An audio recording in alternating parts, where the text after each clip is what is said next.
All right, what we need to set up next is going to be the call reporting and tracking. So you have your phone number at this point attached to Google, attached to your website, attached to anywhere you want it to be online, because the more places that we have it attached, the more areas we'll be able to track.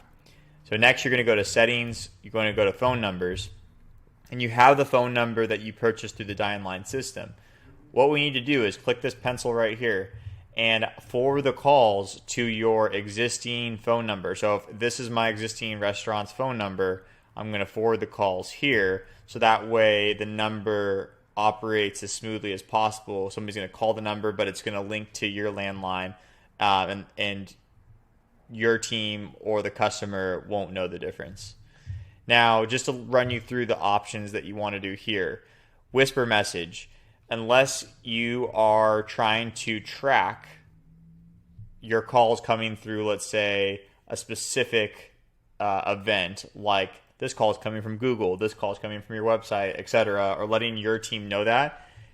If you have this selected and I say Facebook ad, it's going to if I get an incoming call, it's going to whisper Facebook ad to me before a customer picks it up, so that way I know where the call is coming from. This is only going to make sense for certain scenarios. For most people, I would just leave this off. Call recording.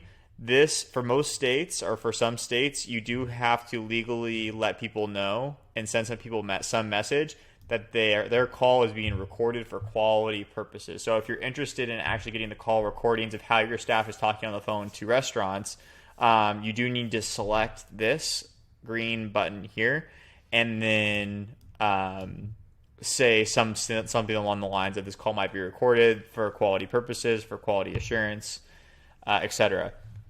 Incoming call timeout. This is optional. What this means is that if somebody calls your Dyneline phone number, how long do you want it to ring before it actually goes to voicemail? If you want to just use your current phone's default settings, just go ahead and leave this off. Leave this blank. If you want to change this to, let's say, you want the phone to ring for 20 seconds before it goes to voicemail, put that number in. Once I'm finished with that, I'm going to go ahead and update.